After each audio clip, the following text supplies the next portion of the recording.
engage with our partners.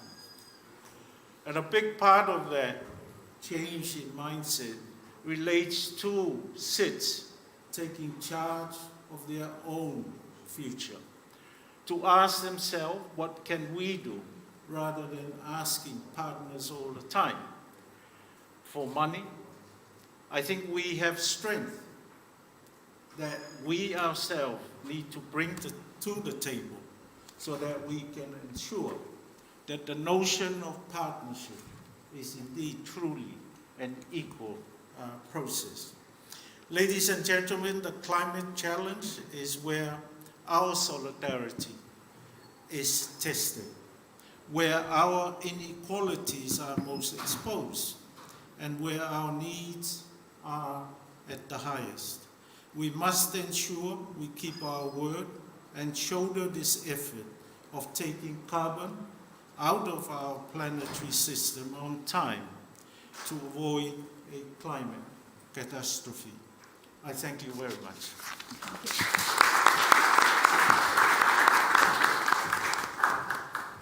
Thank you so much, Ambassador Lutero, for your vision, your leadership of the Fourth International Conference preparatory process, the development of the next 10-year agenda. We look forward to continuing working together with you and all of the small island developing states, members of the Alliance. And thank you for placing transparency into the context of the challenges that SIDS are facing, making a link to the loss and damage, maybe also to the multidimensional vulnerability index that you pioneered as well, as we need to be able to report what we do and measure the results of our policies and public investments and programs. I'm very pleased to invite to the floor Ms. Anna Dalso-Henry, Permanent Secretary of the Ministry of Health, Wellness and Environment, who is replacing Minister Joseph today, who was unable to join, unfortunately. Minister Joseph is a big champion of the environment agenda and of climate transparency. Antigua and Barbuda, as Ambassador Lutero mentioned, is the custodian of the next 10-year agenda. They will host the Fourth International Conference in May in St. John's and will help us all support the new concept that was presented here, providing support to SIDS that want to take charge to show ownership of their development needs and priorities for the next 10 years. So, Ms. Anna Dalso-Henry, the floor is yours. Thank you.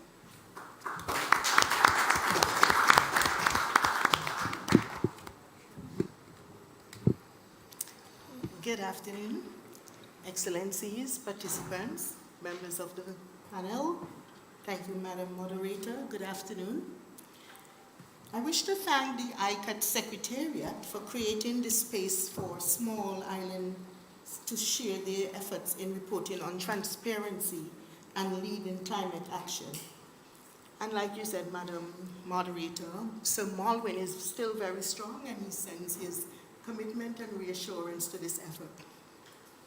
Antigua and Barbuda has been party to the Paris Agreement since 2016, whereby we submitted our initial nationally determined contributions to meet the ultimate goal of reducing the rise of global temperatures. Majority of these targets were conditional on us receiving funding from the appropriate partners. As small island nations, it is extremely difficult to continue leading the charge when we are not afforded the same opportunities and access to resources. Nonetheless, we continue to be a leader in reporting on transparency and implementing mechanisms to collect the data needed to inform decision-making and track our climate actions. We have been submitting relevant climate data and information to the United Nations Framework Convention on Climate Change for over 20 years through various reports, such as the National Communications every 4 years. And our most recent, the country's first biennial update report in 2020. These reports not only cover estimation of our greenhouse gas emissions, but also status updates on the country's mitigation and adaptation actions and support needed. Furthermore, through preparation and submission, these reports help in promoting transparency, not only to the convention, but also the government, necessary stakeholders, and the private sector on Antigua and Barbuda's progress in reducing emissions and achieving its climate actions. Antigua and Barbuda has successfully transitioned from preparing biennial update reports every 2 years to biennial transparency reports as mandated by the UNFCCC. This is with support from the Global Environment Facility through the United Nations Environmental Program, UNEP, and will see the submission of our first BTR by April 2025. This report will not only build on previous GHG inventory submitted, but also provide a comprehensive update to the nationally determined contribution targets currently being implemented through 2030. These NDC targets were recently submitted in 2021 with enhanced ambition to reflect our commitment in attaining the goal of net zero by 2040. These targets cover a range of sectors, with the most ambitious being in the energy and transport sector. Key mitigation targets include an 86% renewable energy generation from local resources in electricity sector by 2030, and 100% of all new vehicle sales to be electric vehicles by 2030. Through implementation of projects by the Department of the Environment and engagement of the public and the private sector, Antigua and Barbuda are working on achieving these targets by 2030. To aid in the transparency of reporting and achieving these targets, several mechanisms have been put in place by the department. Most notably, the development of an environmental registry platform, which will host data collected on several indicators and enhance the quality of reports submitted to the UNFCCC. This platform was developed under the capacity building or improved transparency project being implemented over the last 4 years through funding from the GEF. The aim of this project is to promote NDC mainstreaming of monitoring, reporting, and verification into domestic systems and strengthening of institutional capacity to enable routine, concurrent, and participatory monitoring processes that enhance transparency under the Paris Agreement. The project also contributed to the finalization of the nation's NDC implementation report, which outlines mitigation and adaptation action plans, inclusive of timelines, and serves as a roadmap for how the country will achieve its targets. Although we have made significant progress, it is not without challenges. Data availability, technology, and human resource constraints continue to pose challenges in development of these systems. We must work together to continue to find ways to make the needed data available and build capacity among local stakeholders to achieve the enhanced transparency framework. Thank you.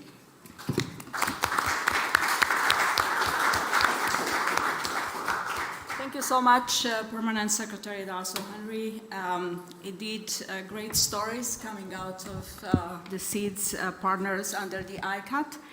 I am very pleased to now give the floor to our distinguished panelists who are very patiently awaiting this moment, and I'll make a quick introduction and then I'll sit with them for the next session. We will hear today from Antigua and Barbuda, Alia Tuit, Technical Data Officer, Department of Environment, Ministry of Health, Wellness, Social Transformation and the Environment. Alia, thank you so much for joining us. With a focus on the transport sector. Again, climate transparency and climate action have different dimensions through the sectors of our economies and of our lives, so we will hear examples coming from different sectors today. From Fiji, Ms. Deepitika Chand, Climate Change Division, Office of the Prime Minister, with a focus on the agriculture sector. Deepiti, thank you so much for joining us. From the Maldives, Ahmed Wahid, Director, Climate Change Department, Ministry of Environment and Energy, with a focus on on the waste sector. And from our distinguished Senior Director and Partner at the Greenhouse Gas Management Initiative, Molly White, Senior Director of the Education Program, with a focus on the Caribbean measurement and reporting and validation hub experience. I will also take a minute to introduce myself. My name is Simona Mainescu. I'm a UNOP Senior Advisor covering Small Island Developing States. Just in the rush of the opening session, I forgot to introduce myself. I will start a conversation with the panel, and then I will open the floor for your distinguished guests, should you be willing to be part of this conversation. And I will start with Antigua and Barbuda.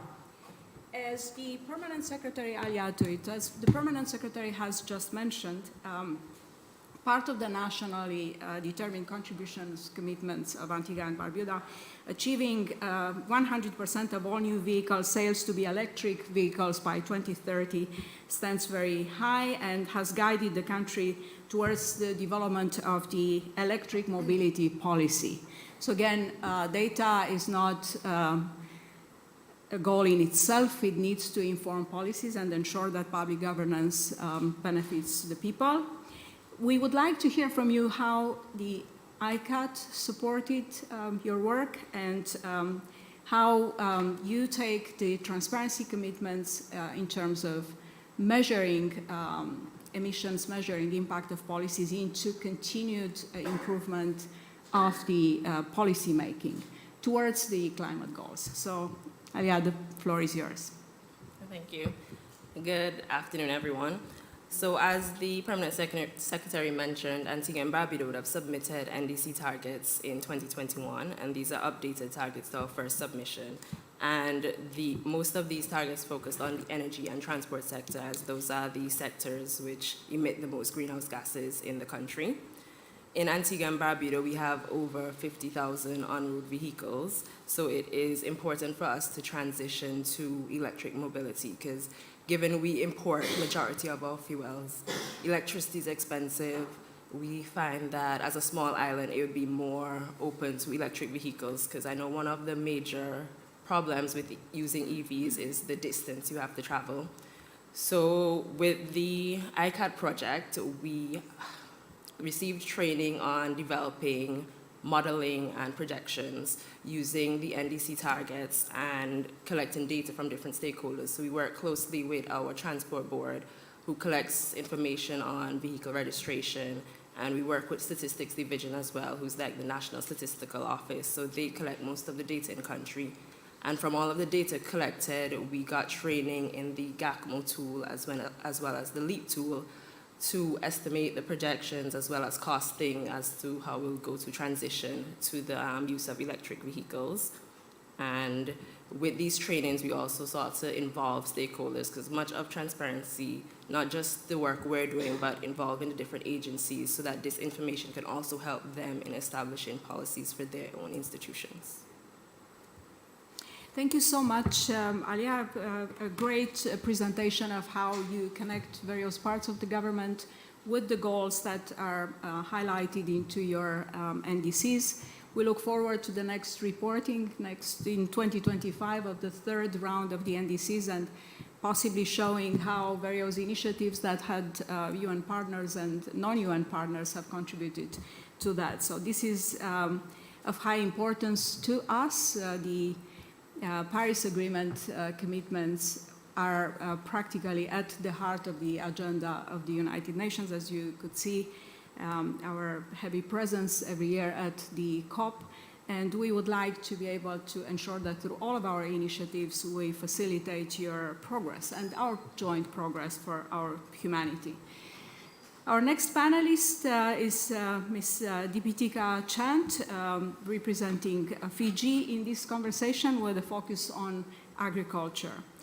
With ICAT support, Fiji has improved the sectoral measurement, reporting, and verification system for the livestock and rice cultivation subsectors and assessed both the GHG emissions and as well as the sustainable development impacts of policies in these subsectors. We all know how important food security is, and to seeds in particular. Having spent a big part of my life in the Pacific, I can definitely state that the focus should be on strengthening food systems moving forward, as seeds are highly vulnerable to any forms of supply challenges in the trade system. We have seen that through COVID, and also their own production affected by the impacts of climate. Based on your experience, we would like to hear what the role of transparency has been in enabling further climate action in the agriculture sector, and maybe a little bit about how the assessment of both the greenhouse gas emissions as well as of the policies that the government put forward have contributed to a more effective agricultural sector. So, DPT, the floor is yours. Thank you, Simona. I think before beginning to answer your questions, I'd give a brief snapshot of what the agriculture sector in Fiji is like. So, agriculture, although not the key or the most important, but it is a key sector for the economy in the country. And post-COVID-19, the Fijian government began to place focus on agriculture both at a subsistence level but also at a commercial level. In our last national communications, which was the third national communications, and we're also trying to finalize the fourth at the moment, the agriculture sector was identified as the second largest emitter in the country, contributing about 22% to the total emissions in the country. And most of our estimates or estimations and calculations were done using the Tier 1 method of the IPCC. So emphasizing, and because what resonates in my mind is what the executive director mentioned about, and he rightfully mentioned that you can't manage what you can't measure. And this is why Fiji is continuously making efforts to improve emission estimates, focusing on transitioning to Tier 2. And we are very fortunate to have the support of ICAT and GMI to actually undertake some Tier 2 level calculations together with ACIR. And really look at livestock sector Tier 2 emission calculations. And I think through this, Fiji will be able to better understand the emission trends. And understanding the emission trends would really help to have more focused intervention in terms of policy making. So, policy interventions that are focused on greenhouse gas mitigation from the agriculture, it's very vital that we have the data to back up what we have in our policies. And I think through the inventory cycle, we are currently working on the BUR and focusing soon next year, perhaps we'll start with the BTRs. But Fiji has also began, we have a very robust, we enacted a Climate Change Act in 2021. And this has a very robust section on MRVs. So basically trying to centralize the reporting systems from sectoral level up to, in a very systematic way that will help us to sustainably report data in the future on emissions. But on the other hand, I think what's also important to discuss is the support that we receive and need for the sector. So we did initial assessments through the BUR, and now through the CBIT project, we are really building on trying to understand what is the support received and what is the support needed in the sector to really help us have more constructive and effective and targeted initiatives. On your second question, I think, so if we are looking at both GHG emissions and sustainable impacts and to enhance the effectiveness of the policies that we make, I think the agriculture sector policies in the country, they have a few, like about 5 key objectives that keep coming up. So the first one is, of course, like many other countries, food and nutrition security. The second one is around increased food production. You know, we have limited land, we have to manage. But our countries are continuously trying to increase food production. In Fiji, we are also trying to push towards commercializing smallholder farms and overall trying to build resilient food systems. And at the same time, ensuring that all this is very gender responsive. So these are some of the objectives that we have in our policies at a national level. And expanding the sector to address these objectives in a business as usual scenario would definitely lead to increased emissions. And I have this conversation with the Ministry of Agriculture, and they always continue to point out that it is very difficult to manage or balance emissions and food security. So we all know that the food systems is very complex, and at a production level, at the agriculture sector, the production level, there is also a nexus of interactions that happen. And these interactions, they lead to some synergies, some trade-offs between various sectors like water, energy, and energy sector, especially electricity and transport. And in Fiji, electricity and transport is also important, is the key sector reflected in our updated NDCs. And so targeted interventions, they really effectively and create very optimal outcomes when it comes to trying to understand what these synergies and trade-offs look like when we are trying to develop policies for the agriculture sector. And listening to the Honorable Ambassador, he mentioned about every dollar that we spend, right? And I think as my closing remark, I feel like for low-emitting and vulnerable small island states, like developing states like Fiji and the others on the panel, I think it is important to strategically prioritize our battles because we need to choose what we need to invest in, right, and what we need to fight. To achieve our sustainable development goals while also trying to build resilience for the agriculture sector. So, thank you so much, Deputy.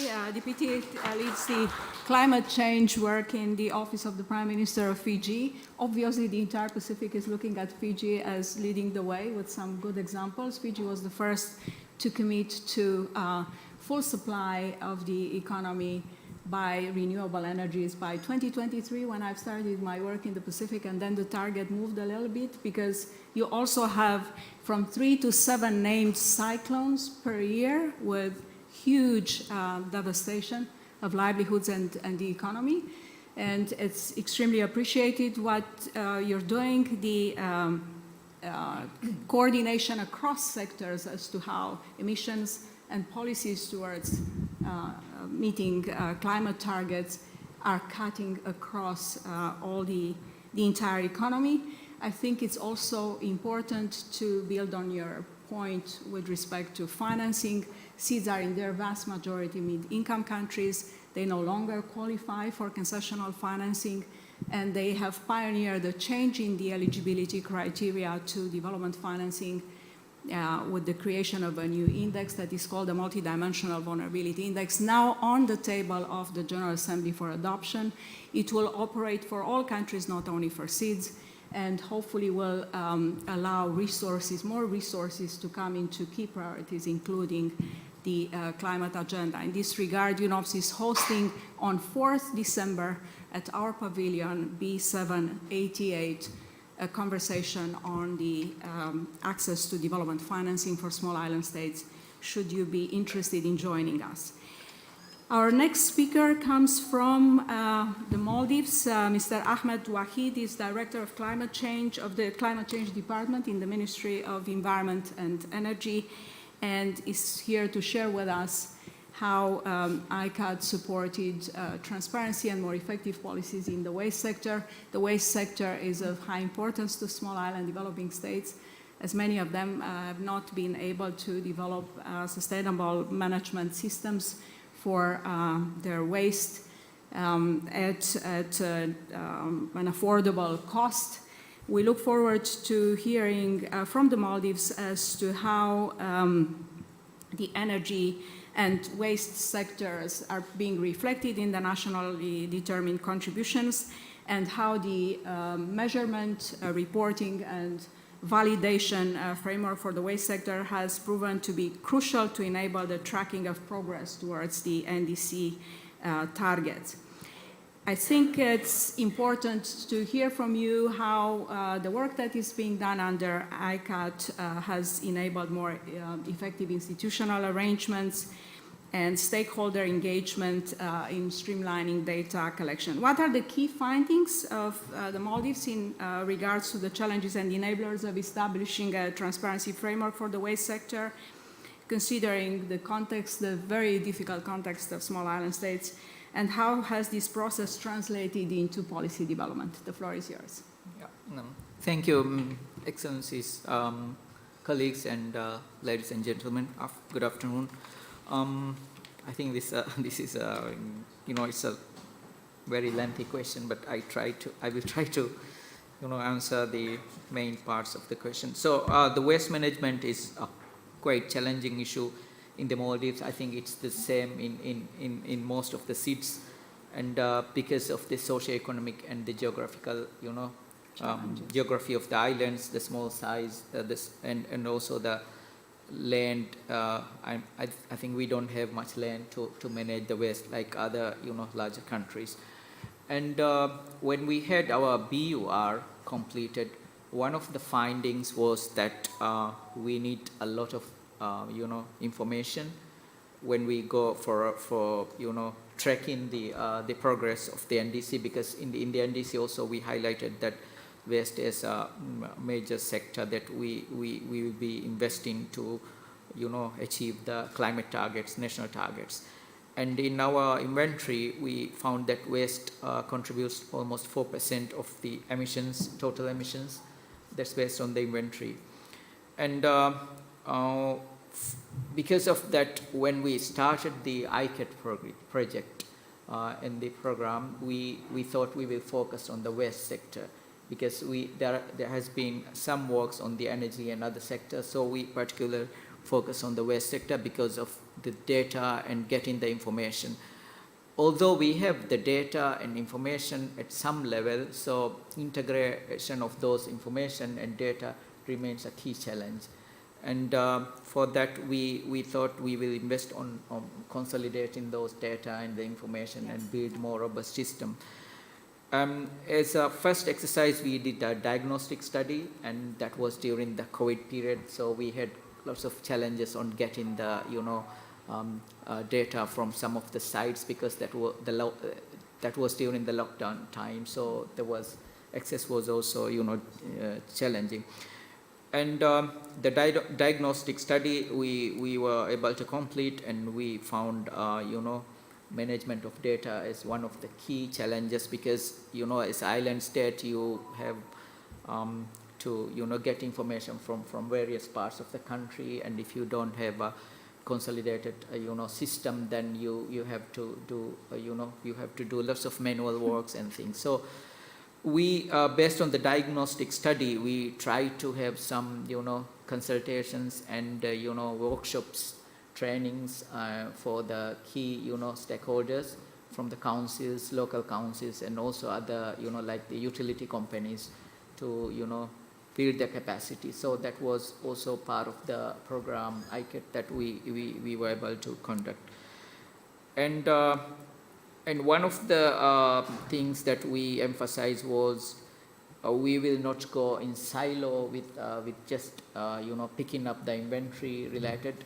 We will work with our waste sector colleagues, and I think that was one of the that was good thing that we were able to do work together with the waste sector. And we have decided, and also through the project we were able to develop a roadmap where we will find how we can do the work and improve the data collection in other areas which are related to improve the waste sector information, and also the data that as a climate people what we need in terms of tracking the NDC and also the forthcoming BTR. So that was an area we were able to do, and the roadmap is now ready. We have been we have finalized it quite recently in consultation with the sectoral agencies. Then the one of the main outcomes of the program was to develop a data management system. That was basically the aim is to to collect the data, have an ICT related mechanism where the database, I think any council can enter the data, then I think we can pull out the information, the inventory people can pull out the information, and to develop the inventory, to prepare the inventory, also the tracking the NDC progress. So that will support our BTR that we just started quite recently, preparing the BTR. And with that we will also be able to develop the protocols, data management protocols, and also the forms. So they will have the how to integrate those information into the formats and the forms that will be developed under this data management system. And I think the other aspect is that through the ICAT program, that will help us to when we started the BTR process, I think we were able to improve some of the data management systems that will help us to to have to develop our BTR and integrate more data that we in a more robust way that will help us on preparing the BTR on as soon as possible. But I think it will take some time. So, and again, as I mentioned, the institutionalizing the data and the MRV system, especially in the waste sector, will also will help us through this program. But I also want to highlight that we still need to build lots of capacity in terms of data collection and management. That is something that we will be, we are trying with as colleagues mentioned in other programs. Like the CBIT that we are currently we have started, and the institutional strengthening, because I think a decentralized system is quite important for an island nation like the Maldives. So this is something we have emphasized a lot. So in conclusion, I think for the robust MRV system and waste sector being one of the key sectors of the inventory and also mention in our NDC and targets, we were able to, invest a lot through this program, and I think there are many lessons that we have learned from the ICAT program. So I think for the Maldives, it's we have almost completed the program. There's only one action that we need to complete that, and I really want to thank the team here as well, the ICAT team, for providing the support. Thank you. Thank you very much, Ahmed.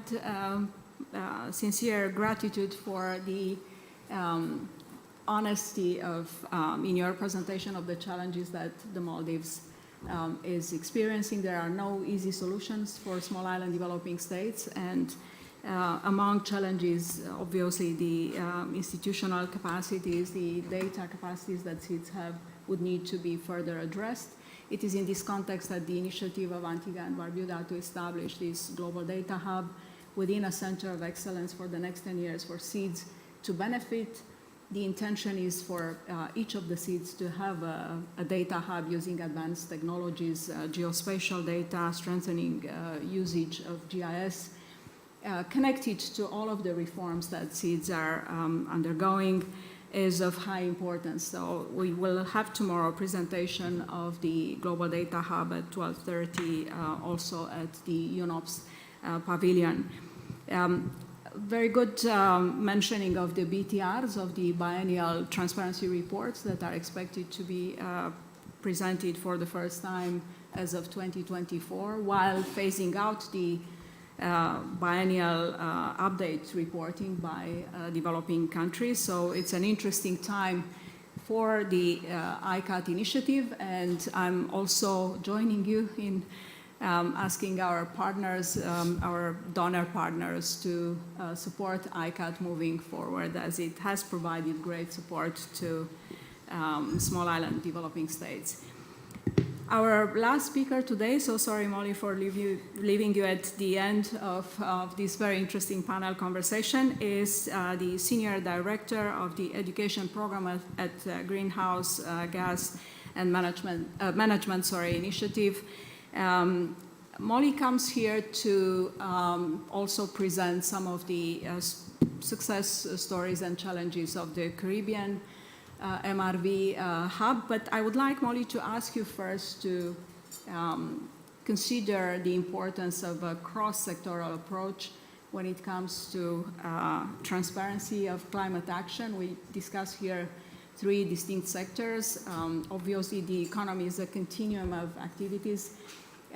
What have we learned with the ICAT support over the last 8 years? What is for us to take forward, and whether there are any particular lessons learned in this process? It would be important for us to hear from you. So the floor is yours. Thank you, Simona. And so many things. We've learned so many things. I'll start there. We could deliver a whole course on the topic. But yeah, I just want to also thank the government of Antigua and Barbuda and ICAT for pulling this panel together. It is really important to dig and dive a little bit deeper into understanding how we actually build mitigation assessments and model policies and actions. And so these case studies you've just heard from colleagues here are perfect examples of really difficult work in pulling the numbers together, starting from what Diptika, you mentioned in terms of understanding where your emissions trends are going in your inventory, kind of understanding at a broad sectoral level where those mitigation actions might reside. And then from there, hearing from Antigua and Barbuda, coming up with, upwards of 8 to, in some cases, 80 mitigation actions that might need to be rolled up in a sector-wide modeling effort. So just for context, the Greenhouse Gas Management Institute has an MRV Hub program, and as part of that program, we helped establish a regional institution in the Caribbean based in Grenada. It's called the Caribbean Cooperative MRV Hub. And we worked with a number of countries on building these mitigation scenarios. So Antigua and Barbuda, St. Kitts and Nevis, St. Lucia, the Bahamas. And I think, you know, what we learned is that, and again, this is a whole course, but you start with an individual impact assessment of a single action, right? And that action is against a baseline across a number of years, and there's a variety of inputs, activities that are going to go into estimating those emissions. And when you, going to your question, Simona, when you try to take that individual intervention, understand it, how it fits into the sectoral modeling and what those emissions trajectories looked like at a sector level, you then have to almost roll up and evaluate again at the macroeconomic level. And so one of the important things we learned was that in terms of the tool selection at the very beginning, when you're working at the individual impact assessment level, it needs to use the same assumptions, use similar macroeconomic indicators like GDP, households, what are some of the other census data, population, et cetera, so that the decision makers that are actually going to be responsible for making decisions based on the numbers have an economic understanding of how all of these actions impact the economy. And all of the host of sustainable development indicators that SIDS are interested in. So I think maybe I'll pause there, but happy to take questions in terms of specifics in what we were working with in the Caribbean. Thank you very much indeed, Molly. We've heard from our distinguished panelists various success stories and challenges on the topic. Some of us have been in the negotiations rooms today, and we've heard about the upcoming reporting under the Enhanced Transparency Framework. A lot of work and a lot of data engineering that will come through to meet all the requirements of the new system while we are phasing out the existing system. At the same time, there are still some reporting to be done in 2024 in this transition to the new framework. I would like to have a question for all of the panelists, with your permission, while I'm kindly inviting you to consider adding questions to this conversation. We have learned a lot into the ICAT process, and we still have a lot to do to ensure that we manage well all those externalities that Molly spoke about. So we reduce emissions into certain sectors, but at the same time, we see an increase in other sectors. Countries have committed to the implementation of the 2030 agenda of the SDGs. Not all of those targets have considered a low carbon approach. We still do not have in countries low carbon development plans everywhere, and budgets aligned with that, and law aligned with that. So we are facing significant challenges. What do you think the transition from the current system, from the MRVs to the Enhanced Transparency Framework, will entail for your countries? And where exactly organizations such as the United Nations, other partners present in the room and beyond this room should put their support, their technical expertise to help you honor those new reporting commitments? Are we ready? Have the MRVs been a good learning process?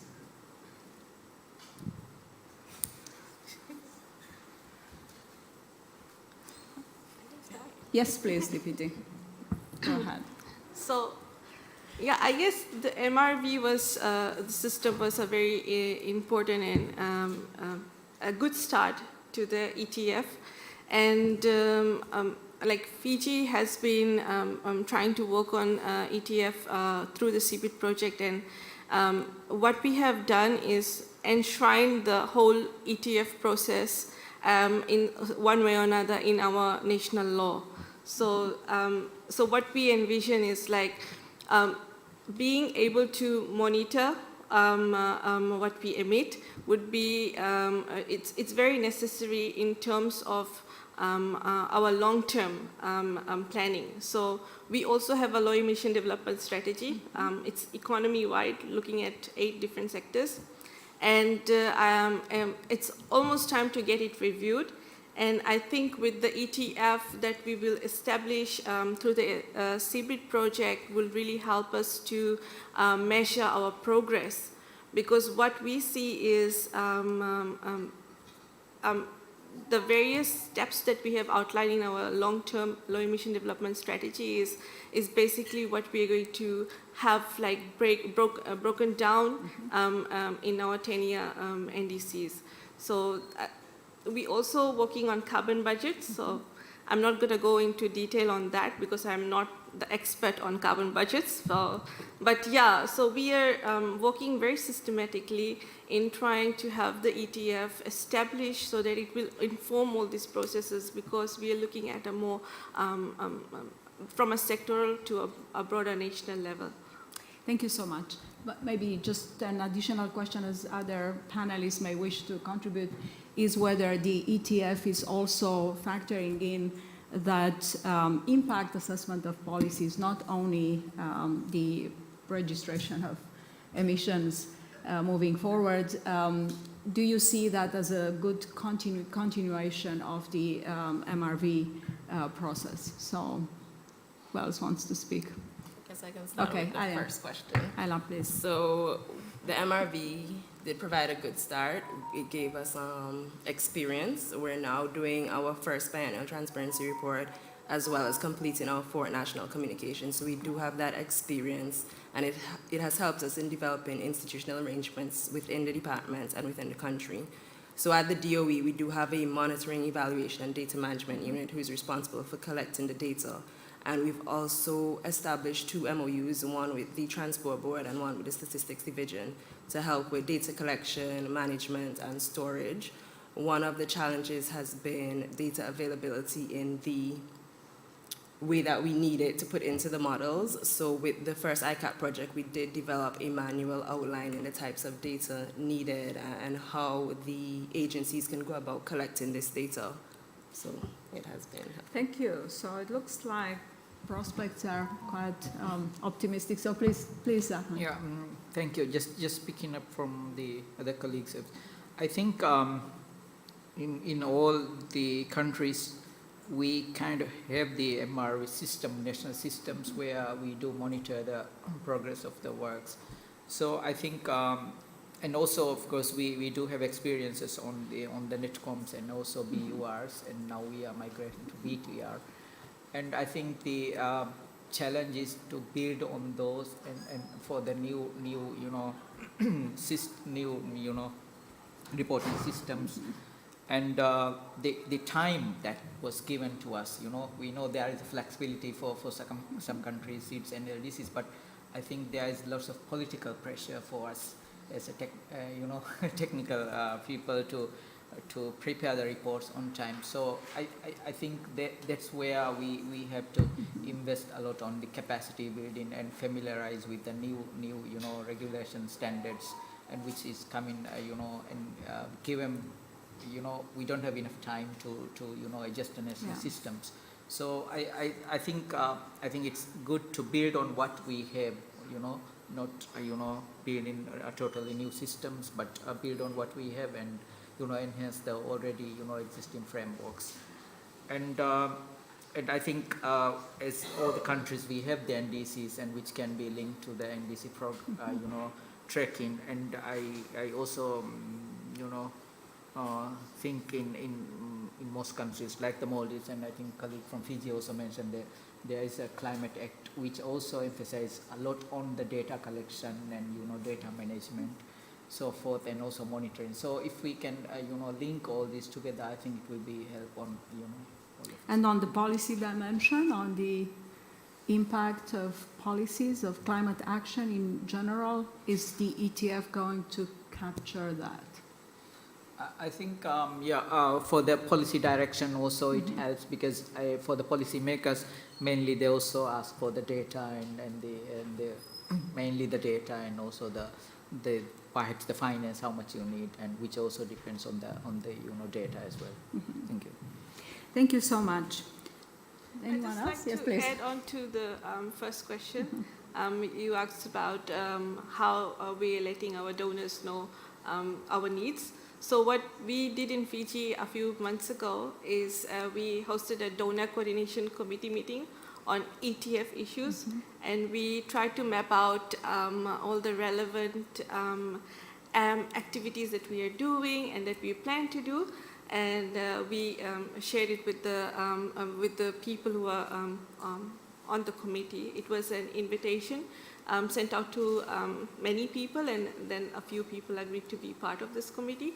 And then we saw that the interest of various organizations and their various like areas, thematic areas, then they started to approach us to assist us achieve some of the gaps that we have identified in our mapping.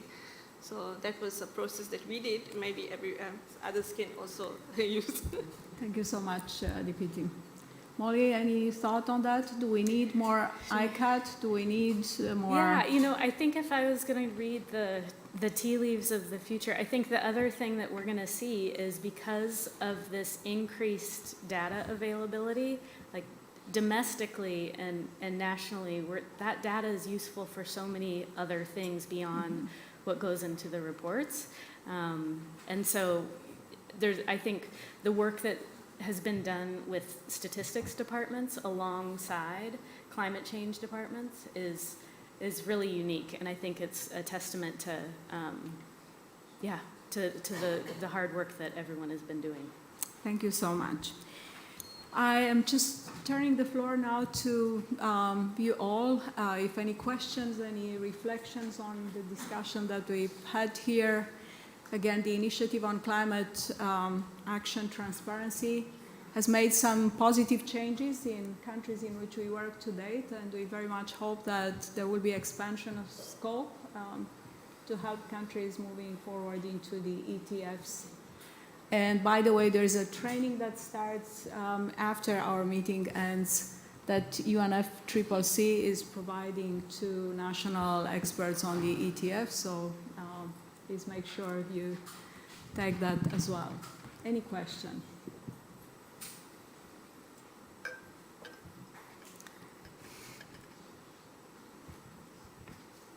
Thank you very much for this very, very interesting panel discussion, and thank you for giving us this good information about your very commendable work.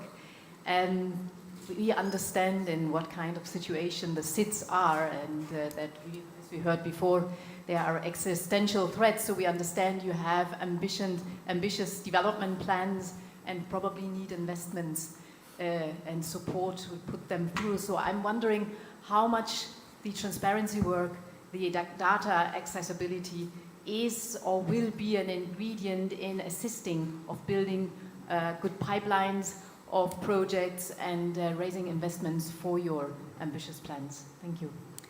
Thank you so much, Catherine. Answers here?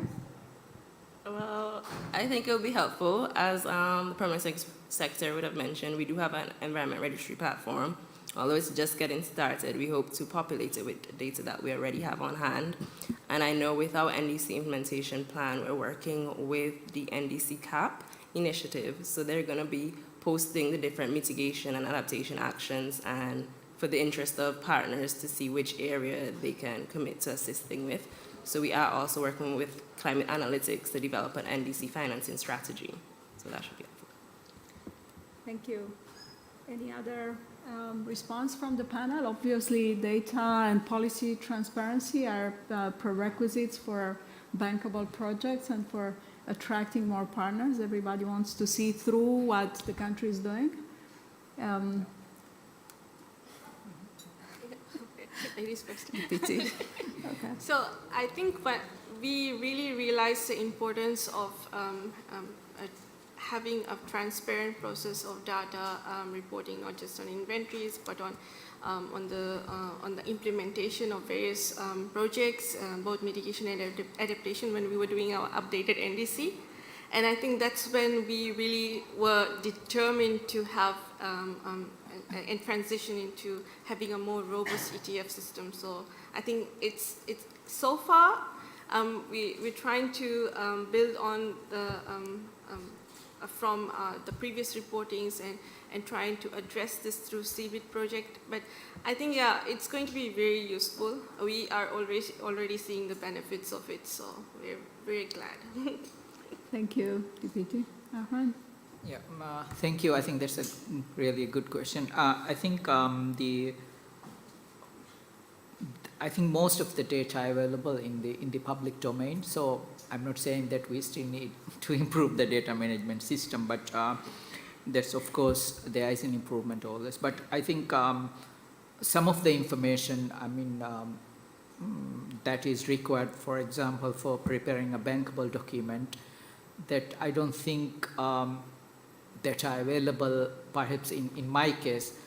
Suppose if the Met Service, that was, they may ask for historical data, but during those, like we have maybe 70 years of record. If you're asking for 100 or more years of records, that may not be available, but I think that is there. But for the data, normally it's available in the public domain, and I think in most seats that's the case. But the improving the data and bring building the national capacities is there. That's what we are trying always. Yeah, thank you. Thank you so much, Ahmad. I think just the simple commitment to transparency adds a lot of value to your application for various financing streams. And that's, of course, commendable across the seeds that have embarked on the process. So we have a question from the floor. I'm Pavel from Bangladesh. So thanks to all the Maldives, Fiji, and the Antigua and Barbuda for your discussions. So I want to know from all of you how you can ensure the people's participation, the community participation in your data process when you collect the data. And not only the data process, also the analysis. How can you ensure the people, because they are mostly vulnerable and affected? Thank you. Thank you so much. So, any panelist who wants to address that? So in Antigua and Barbuda, we have a technical advisory committee, which we meet monthly. So we give project updates. If we need data, we push the request through them. So this this coordination consists of government agencies, NGOs, and a couple private sector people. And there's one representative from an agency known as Community Development Division. So they are responsible for kind of speaking with different community representatives and letting them know what's happening, and if there's any data needed from community, how they can get that to the DOE. Thank you so much. Any other comment on that? Obviously, communities play an important role into climate action. They also have the right to access public information, and such data is vital to people across communities. So I think that's a very valid question that came from the floor, from Bangladesh.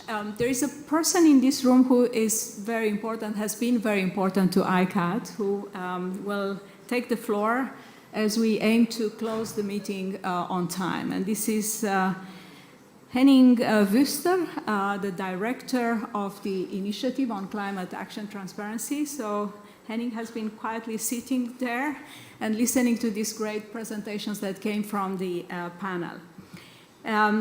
As ICAT director, Dr. Henning Wüster led those very interesting ways and dimensions of implementation of ICAT across various countries. He comes with a rich and long-standing experience in climate change and sustainable development. Prior to joining ICAT, Henning worked in the International Renewable Energy Agency, overseeing the agency's work on knowledge, policy, and finance. And previously, he served as the Green Climate Fund GCF Senior Manager at the Interim Secretariat. He also worked in several positions within the United Nations system as Special Advisor to the Executive Secretary of the UN Framework Convention on Climate Change, UNFCCC, and at the UN Economic Commission for Europe in several roles, in the Secretariat of the Convention on Transboundary Air Pollution. I can't think of anyone with stronger expertise to lead this initiative, so Henning, a big thank you for your great work together with the teams of the countries covered. We aim to end on time, considering that there are other activities, so I'm going to hand over the floor to you for closing this great discussion. Thank you. Thank you so much, and many thanks to all the speakers that gave opening remarks, and the panelists. And I know that we are competing with the opening of the AOSIS Pavilion. That's why I think so many had to leave, because that started at 6. So I will be brief, but I'm really extremely happy that we have focused on efforts in SIDS as the first event here at COP28 with the participation of ICAT. And I think SIDS show us the universe with a very particular perspective. They have, of course, to deal with very many challenges, and we've heard that above all from the opening speakers. They are most vulnerable to climate impacts. They have to deal with significant challenges in terms of balancing development and other priorities. And we heard that from the panelists very much looking across all the 3 sectors that we looked at, transport, agriculture, or the waste sector. But nevertheless, they are trying to be a role model in transparency. The Convention and the Paris Agreement provides SIDS as LDCs the flexibility to implement the ETF in a more gradual manner. But I've seen, and we have seen today, SIDS that are actually taking a leadership role and are ahead of many other countries in implementing transparency. And I don't have the time to give you some of the very impressive examples, but we've heard how they have bringing to life the statement that our executive director, Jorge Moreira, made at the beginning: you cannot manage what you cannot measure. Moving to Tier 2 in estimating agriculture emissions, that's one of those examples where you actually need to understand what you afterwards want to manage, where you want to have the focus of policies in order to move to a meaningful policy that deals with climate change and with development priorities at the same time.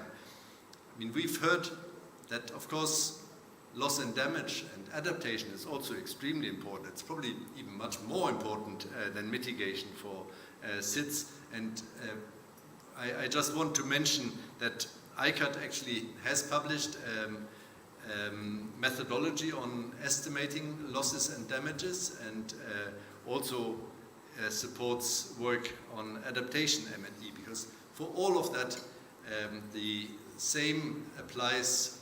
You need to be able to measure in order to manage it. And managing, as we've heard, includes engaging stakeholders, it includes planning, it includes systematic outreach, and it includes tracking and following and monitoring implementation as the efforts move forward. And then, of course, it's critical to mobilizing finance, as some of the last questions, I think, have clearly illustrated. So let me thank again all the speakers and also those in the audience that stayed, and for being here with us. I think it's been really impressive illustration of how broad transparency actually is and should be understood. Transparency is much more than just the reporting. The reporting is something that will give transparency international visibility, but what happens at the national level is actually the core of transparency, and I would say, and respond to the question of what is new with the ETF, it is that forward-looking aspect, that looking at policies and actions that is new from the ETF, and therefore we have, I think, had a good choice in focusing on SIDS as our first group of countries that we have been engaging with. And I want to thank you all for coming, and our speakers once again. Thank you. Thank you so much, Henning.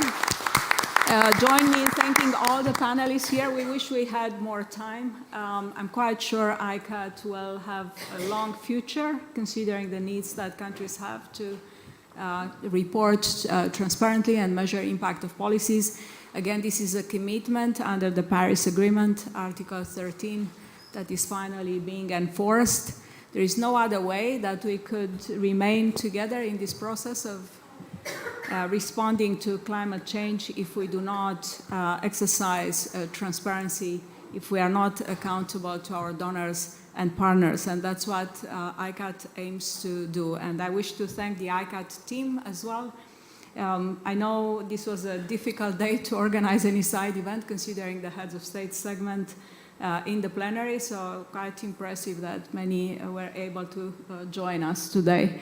And again, thank you to my distinguished co-panelists here, with gratitude for your commitment to the agenda, for your inspiring stories, and for your partnership with UNOPS through ICAT. And a big thank you to Antigua and Barbuda as well, and GAGMI for hosting the event today with us. Thank you.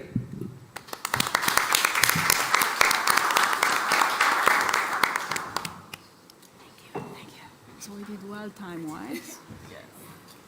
We're 2 minutes ahead of time. This is my first meeting to be 2 minutes ahead of time. Thank you so much. No problem. I was here for other events, but maybe not. So I'm extremely interested in that. I am of Indian descent. Thank you. And actually, I have a colleague who's from No, I wanted to make sure we were finishing on time. Global Greengrowth Institute.